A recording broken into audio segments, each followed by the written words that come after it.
오시니 세상 평안과 위로 내게 없어도 예수, 오직 예수뿐이네. 은혜 아니면 살아갈 수가 없네. 호흡마저도 다 주의 것이니 세상 평안과 위로 내게 없어도 예수, 오직 예수뿐이네.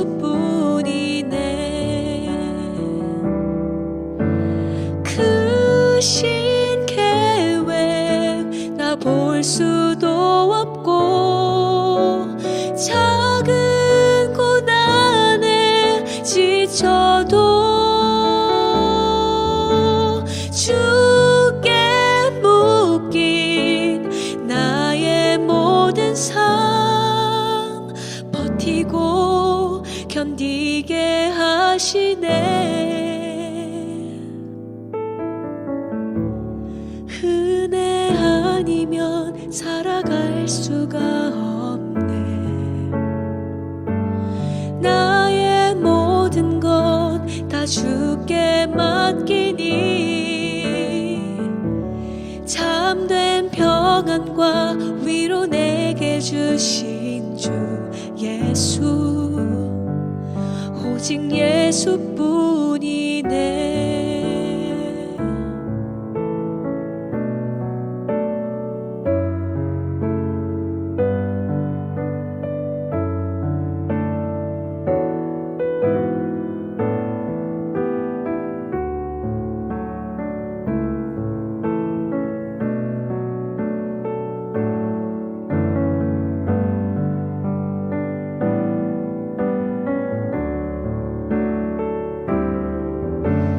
크신 계획 나 볼 수도 없고 작은 고난에 지쳐도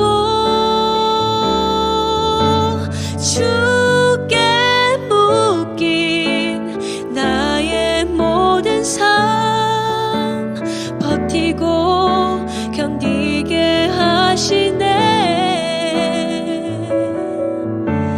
크신 계획 나 볼 수도 없고 작은 고난에 지쳐도 주께 묶인 나의 모든 삶 버티고 견디게 하시네. 은혜 아니면 살아갈 수가 없네.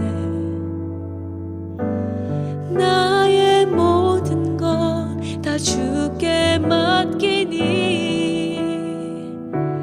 참된 평안과 위로 내게 주신 주 예수, 오직 예수뿐이네.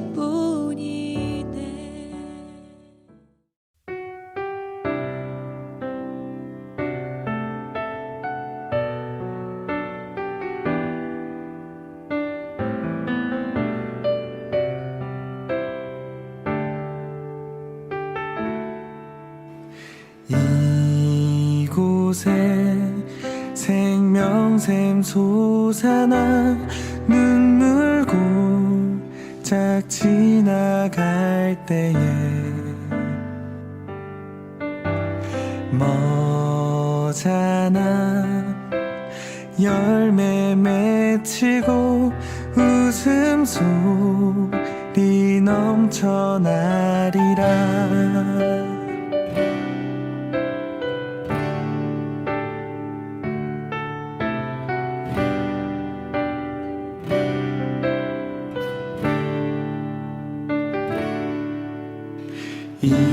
이곳에 생명샘 솟아나 눈물고 짝 지나갈 때에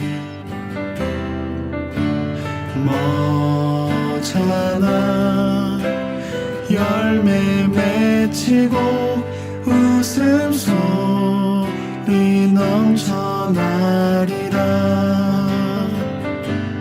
꽃들도 구름도 바람도 넓은 바다도 찬양하라 찬양하라 예수를.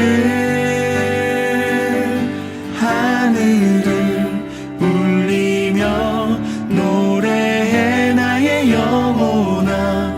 은혜의 주 은혜의 주 은혜의 주.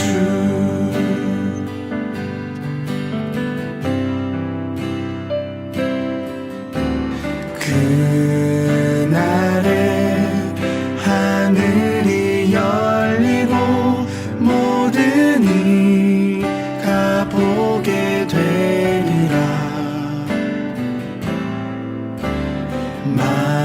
마침내 꽃들이 피고 영광의 주가 오시리라. 꽃들도 구름도 바람도 넓은 바다도 찬양하라 찬양하라 예수를.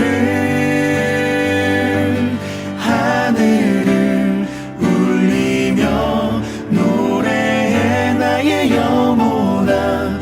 은혜의 주 은혜의 주 은혜의 주. 꽃들도 구름도 바람도 넓은 바다도 찬양하라 찬양하라 예수를. 하늘을 울리며 노래해 나의 영혼아. 은혜의 주 은혜의 주 은혜의 주. 4월 5일 6.19 기도회 자리에 오신 여러분을 환영하고 축복합니다. 오늘 본문은 에스라 4장 11절에서 24절입니다. 제가 먼저 읽겠습니다. 아닥사스다 왕에게 올린 그 글의 초보는 이러하니 강 건너편에 있는 신하들은 왕에게 아뢰나이다. 당신에게서 우리에게로 올라온 유다 사람들이 예루살렘에 이르러 이 폐역하고 악한 성읍을 건축하는데 이미 그 기초를 수축하고 성곽을 건축하오니 이제 왕은 아시옵소서. 만일 이 성읍을 건축하고 그 성곽을 완공하면 저 무리가 다시는 조공과 관세와 통행세를 바치지 아니하리니 결국 왕들에게 손해가 되리이다. 우리가 이제 왕궁의 소금을 먹음으로 왕이 수치당함을 참아보지 못하여 사람을 보내어 왕에게 아뢰오니 왕은 조상들의 사기를 살펴보시면 그 사기에서 이 성읍은 폐역한 성읍이라 예로부터 그 중에서 항상 반역하는 일을 행하여 왕들과 각도의 손해가 된 것을 보시고 아실지라 이 성읍이 무너짐도 이 때문이니이다. 이제 감히 왕에게 아뢰오니 이 성읍이 중건되어 성곽이 준공되면 이로 말미암아 왕의 강 건너편 영지가 없어지리라 하였더니 왕이 방백으로 훔과 석인간 심새와 사마리아에 거주하는 그들 통관들과 강 건너편 다른 땅 백성에게 조서를 내리니 일러스되 너희는 평안할지어다.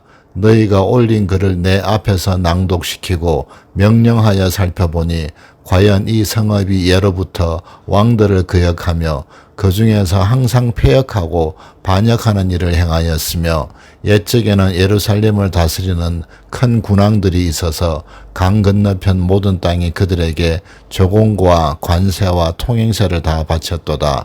이제 너희는 명령을 전하여 그 사람들에게 공사를 그치게 하여 그 성을 건축하지 못하게 하고 내가 다시 조서 내리기를 기다리라. 너희는 삼가서 이 일을 게으르지 말라. 어찌하여 화를 더하여 왕들에게 손해가 되게 하려 하였더라.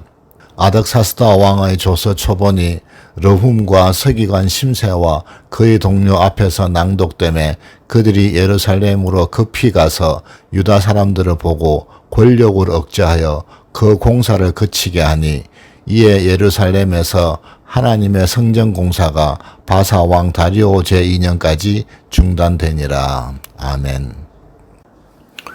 오늘 본문은 4장 11절에서 24절까지이지만 문맥을 이해하기 위해서 4장 전체로 같이 보도록 하겠습니다.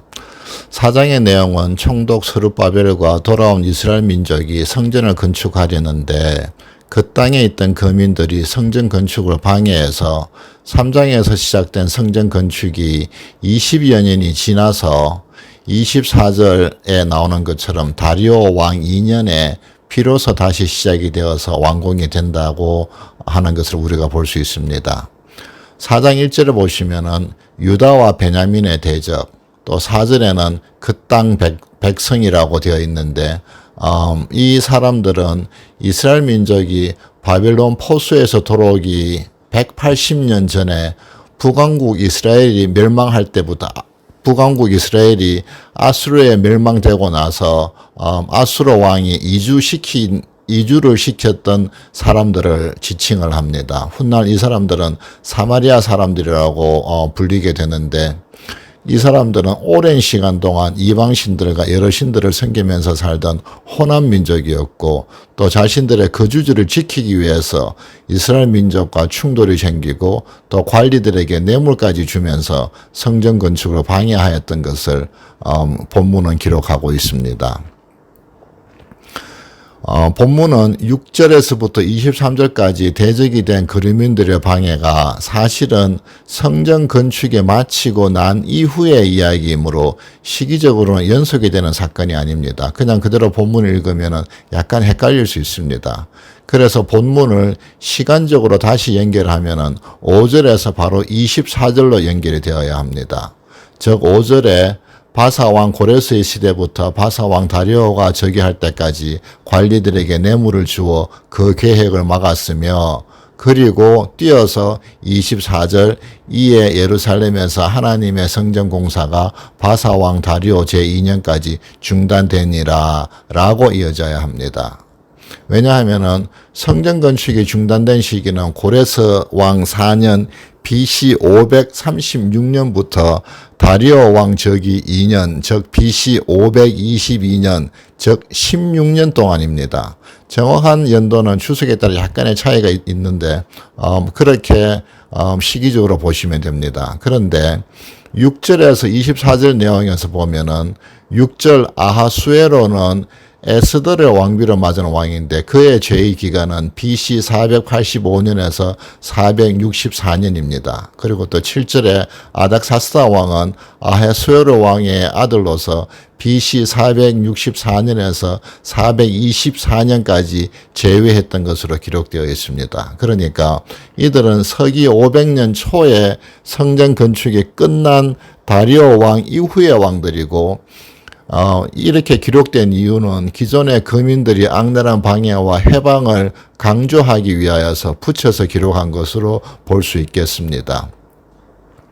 6절에서 23절의 내용은 사실은 시기적으로는 3차 포로 귀환으로 돌아온 느헤미야 총독 느헤미야에 의해서 성벽을 건축할 때의 사건이므로 앞부분 성전 건축과는 별개의 사건으로 이해하시면 되겠습니다.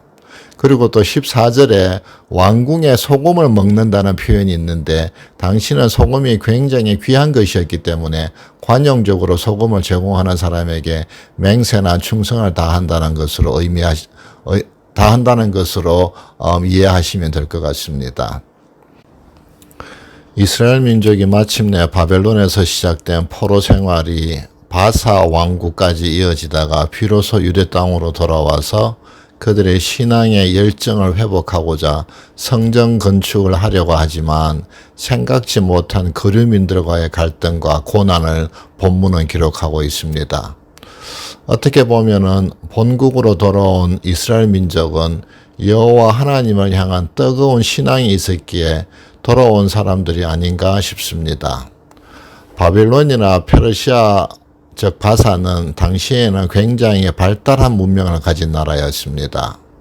피정복민들이었지만 발달한 문명의 그런 안락함을 뒤로하고 하나님이 택한 선민으로 고국으로 돌아온 그들에게는 뜨거운 신앙의 열정이 있었습니다. 그러나 새로 정착하는 땅에서 이방 민족에 의한 방해와 고난이 기다리고 있었던 것입니다.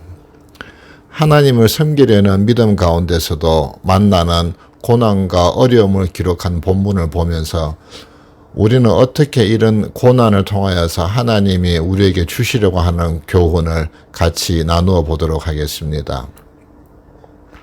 먼저는 우리 신앙에는 세상적인 이기심이 아니라 여호와 하나님을 향한 순수함, 순결함이 있어야 한다는 것입니다. 오늘 본문을 보면은 이해관계가 다른 세 주체가 있음을 우리가 볼 수 있습니다. 먼저는 유대 민족입니다. 이스라엘 민족입니다. 그리고 그 땅에 살고 있던 거류민들, 나중에 사마리아인들입니다. 그리고 지배자 바사의 왕들입니다. 이 세 주체는 서로 다른 이해관계를 가지지만 한 가지 공통점은 여호와 하나님을 신으로 경배하고 하나님이 주시는 능력과 복을 구했다는 것입니다. 거류민들은 자기들의 기득권을 지키기 위해서 하나님을 이용하려고 했고 나아가서 바사 왕과 권력자들에게 이스라엘 민족이 성전을 건축하고 또 성곽을 짓는 것을 끝까지 방해합니다. 또 바사 다리오 왕은 본문에서는 반역을 두려워하고 세금 수입이 줄어들까 염려하여서 건축을 허락하지 않지만 결국은 왕족과 왕권을 유지하고 여호와 하나님께 왕과 왕자들의 생명을 위하여서 축복의 제사를 드리게 하기 위하여서 건축을 돕고 허락하고 명령하고 있습니다. 하지만 거류민들에게도 바사 왕들에게서도 하나님이 원하시는 여호와를 향한 순수한 신앙 또 그 순결함을 볼 수는 없습니다. 하나님은 단지 많은 신들 중에 하나일 뿐이었던 것입니다. 유대 민족도 지금은 성전 건축을 위하여서 애쓰고 눈물을 뿌리지만 하나님이 선택하신 언약의 백성이었지만 출애굽부터 끝없이 이방신을 섬기고 하나님이 요구하는 순결을 지키지 않으므로 하나님의 책망과 징계를 받는 것을 우리는 성경에서 볼 수 있습니다. 하나님은 언제나 택하신 백성에게 순결하고 순수한 신앙을 요구하십니다.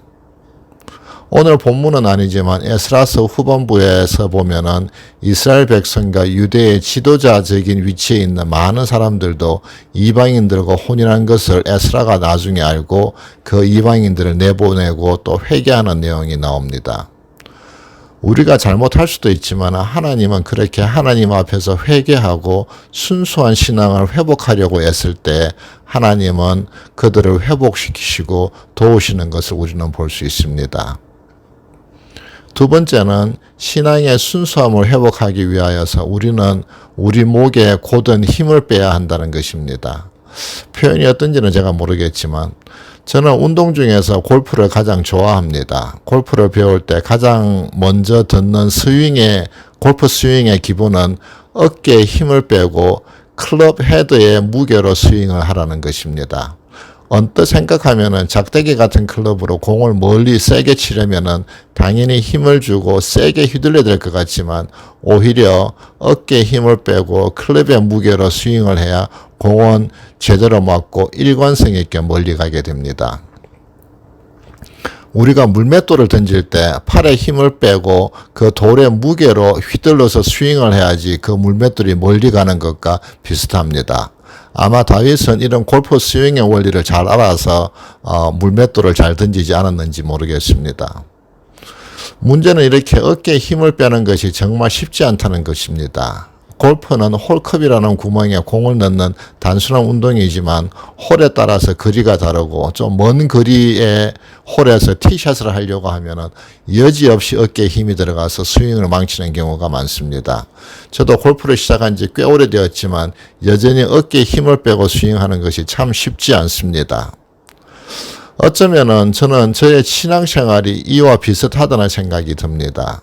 내 어깨에 힘을 빼고 목이 고전, 그런 모습이 아니라 주님 앞에서 숙이고 우리가 무릎 꿇듯이 사람 앞에서도 숙이고 내 마음을 비워서 성령의 음성에 귀를 기울일 때 비로소 우리는 성령의 음성을 들을 수 있습니다.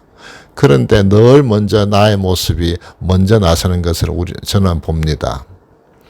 나를 드러내려 하고 또 목이 곧아져서 다른 사람들이 나를 인정해 주지 않으면 속이 거북해지고 나의 생각과 다른 지체들을 품어주지 못하는 제 모습을 저는 종종 봅니다.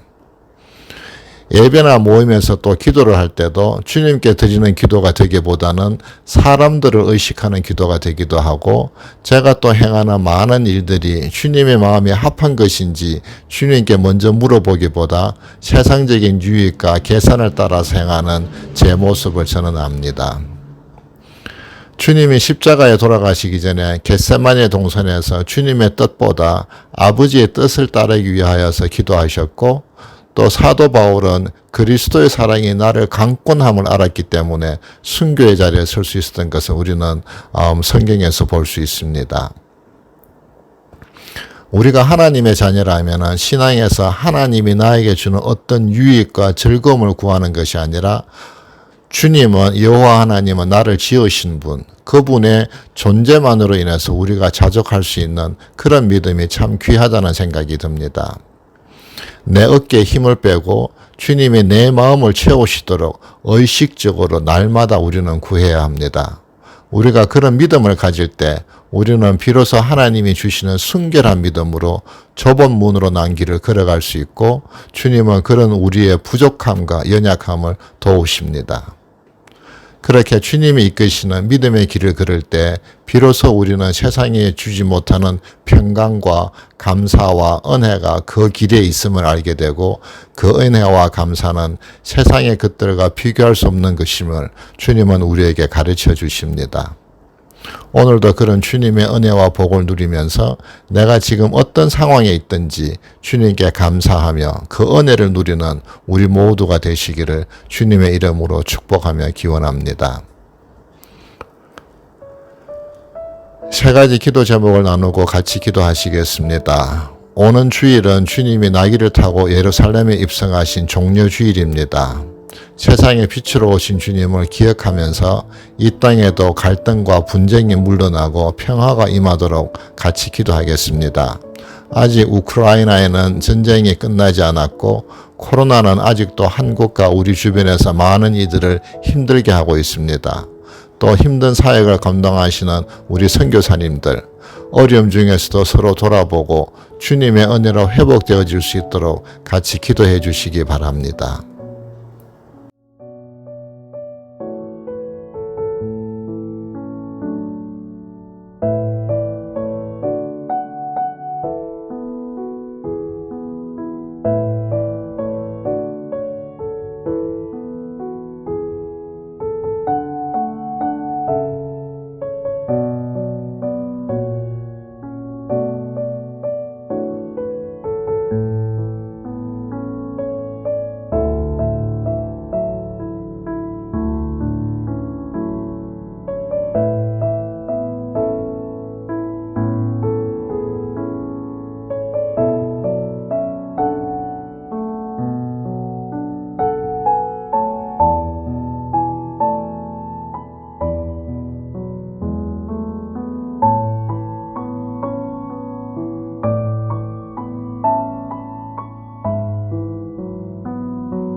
교회를 위해서 기도하겠습니다. 이제는 온전히 현장 예배를 우리가 드릴 수 있고, 그래서 이번 주말에는 교회 대청소도 있습니다. 모두가 힘을 모아서 우리 교회를 섬길 수 있으면 좋겠고, 또 우리 주변에 힘들고 어려운 이웃들을 주님의 사랑으로 세우는 우리 교회와 또 목장 사역이 될 수 있도록 기도해 주시고, 또 무엇보다 영어부, 우리 자녀들을 위한 영어부 사역자들이 속히 청빙될 수 있도록 같이 기도해 주시기 바랍니다.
마지막으로 우리 가정과 우리 자신의 신앙을 위해서 기도하겠습니다.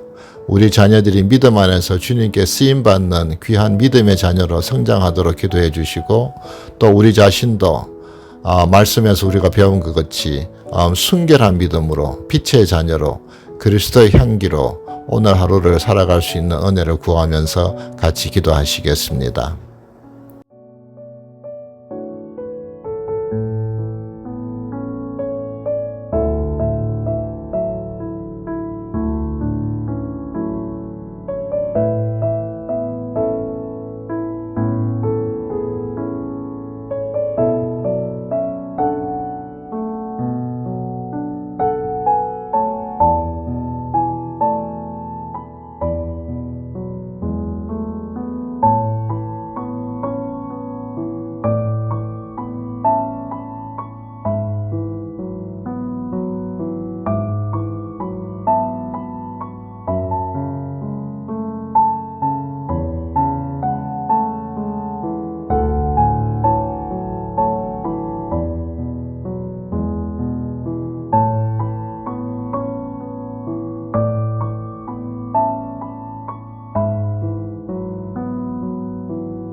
주님의 가르치신 기도로 마치겠습니다.